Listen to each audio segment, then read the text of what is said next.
मुख्तार अंसारी के परिवार की परेशानियां कम होने का नाम नहीं ले रही। आज मुख्तार के बेटे अब्बास अंसारी की पत्नी को लेकर चित्रकूट से बड़ी खबर सामने आई है। यहां उनकी पत्नी निखत अंसारी को पुलिस ने गिरफ्तार कर लिया है। बताया गया कि अब्बास की पत्नी निखत चित्रकूट जेल में अपने पति से अवैध तरीके से मुलाकात करने पहुंची थी। इस बीच जेल में बंद अब्बास से अनाधिकृत रूप से पत्नी निखत अंसारी की मुलाकात की सूचना पर डीएम अभिषेक आनंद और एसपी वृंदा शुक्ला ने मौके पर जेल में छापा मारा। छापे के दौरान अधिकारियों ने जेल की संवेदनशील बैरक की चेकिंग की। चेकिंग के दौरान अब्बास अंसारी अपने बैरक में न होकर जेल के प्राइवेट कमरे में पत्नी निखत बानो के साथ मौजूद थे। मौके से पुलिस को कमरे से मोबाइल फोन, विदेशी मुद्रा और जेवरात सहित अन्य सामान बरामद हुआ है। अधिकारियों ने बताया कि कारागार विभाग को मामले की रिपोर्ट भेजी गई है। उनको ऊपर से सूचना मिली थी कि जेल में जो कुछ संवेदनशील कैदी बंद हैं उनके द्वारा अनाधिकृत मुलाकात की जा रही है। तो उसी क्रम में मेरे और एसपी महोदय द्वारा आकस्मिक निरीक्षण जेल का कल किया गया दोपहर में। तो पहले संवेदनशील कैदियों की जो बैरक थी उसका निरीक्षण किया गया। तो निरीक्षण के दौरान वहाँ एक अब्बास अंसारी जो बैरक में रहने चाहिए थे वो नहीं मिले। तो जेल प्रशासन से पूछा गया तो उनके द्वारा बताया गया कि मुलाकाती में गए हैं।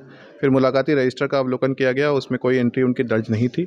और फिर जांच पड़ताल करने में पता चला कि एक कमरे में वो मुलाकात कर रहे थे, लेकिन बताया गया कि अभी कुछ देर पहले ही वहाँ से निकले हैं। उस कमरे में ताला लगा था, उस कमरे को खुलवाया गया तो वहाँ पे जो प्राइवेट व्यक्ति मुलाकात कर रही थी उनकी पत्नी मौजूद थी और फिर उसकी तलाशी ली गई। तलाशी में उनके पास से मोबाइल बरामद हुआ है। ये मेरे और एसपी द्वारा संयुक्त रिपोर्ट प्रेषित कर दी गई है और डीआईजी जेल द्वारा स्वतंत्र रूप से जाँच की जा रही है और जो भी इसमें सुसंगत धाराओं पे पुलिस ने मुकदमा दर्ज किया उस पर कार्रवाई की जाएगी। जिस तरीके से विवादित जेल रहा, पहले भी यहाँ हत्याकांड हुआ था, अब दोबारा फिर इस तरीके से मुलाकात संवेदनशीलता बरतनी जानी चाहिए थी, तो उनके खिलाफ किस तरीके से कार्रवाई की जाएगी? नहीं, इसमें जेल के जो अधिकारी कर्मचारी हैं उनको भी संदिग्धता के आधार पर उसमें मुकदमा दर्ज किया गया है। ये जाँच का विषय है। सीसीटीवी रिकॉर्डिंग सभी सील की गई है। पाया कि अब्बास अंसारी अपने बैरक में मौजूद नहीं थे और फिर कारागार विभाग के जो कर्मी थे उनसे जब पूछताछ की तो पता लगा कि उन्हें प्राइवेट में मुलाकात करने की अनुमति दी गई है और जो कार्यालय है कारागार का उधर ही एक प्राइवेट कमरे में उनकी पत्नी से मुलाकात कराई जाती है, जिसका विवरण मुलाकात रजिस्टर में अंकित नहीं किया जाता है। तो उस कमरे में जब जाकर देखा गया तो उनकी पत्नी वहाँ मौजूद मिली एवं उनके पास मोबाइल फ़ोन्स प्राप्त हुए जो कि कारागार के नियम के विरुद्ध है। तो इसी आधार पर हमारे द्वारा संयुक्त रिपोर्ट प्रेषित की गई थी गृह विभाग को, कारागार विभाग को। उनके द्वारा एक स्वतंत्र जाँच इसमें कराई जा रही है जिसमें कारागार विभाग की भूमिका है उसको स्पष्ट किया जाएगा।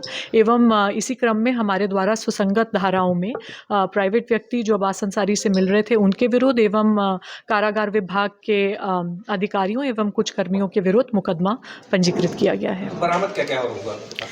जी, अभी उनके पास से 2 मोबाइल फ़ोन्स, कुछ सोने की ज्वेलरी और कुछ कैश बरामद हुआ है। मुद्रा भी बताई जा रही है। सऊदी रियाल थोड़ा बरामद हुआ है। पता चल रहा है कि आप लोग जो है बहुत गोपनीय तरीके से आपने छापा मारा था, प्राइवेट व्हीकल से गए थे बस। नहीं, देखिए, जब भी इस प्रकार से आकस्मिक निरीक्षण किया जाता है तो उसका एक सरप्राइज एलिमेंट बना रहना चाहिए और ये एक बहुत सामान्य सी चीज़ है जो डीएम्स और एसपीज करते हैं। अगर सरप्राइज एलिमेंट कहीं का भी मेंटेन करना हो तो उसी क्रम में हमने इस प्रकार कार्रवाई की। ये भी पता चला कि लोग डेरा डाले थे, में भी मिले हैं, तो क्या पुलिस को इसके बारे में लग पाई थी? अभी ये सारी बातें विवेचना में स्पष्ट होंगी कि कितनी देर से मिल रहे थे, अभी कहना मुमकिन नहीं है। डीआईजी जेल से स्वतंत्र जांच कराई जा रही है। मामले में कारागार के अधिकारियों और अब्बास अंसारी की पत्नी निखत अंसारी सहित 5 लोगों पर मुकदमा दर्ज किया गया है। एनबीटी ऑनलाइन की रिपोर्ट।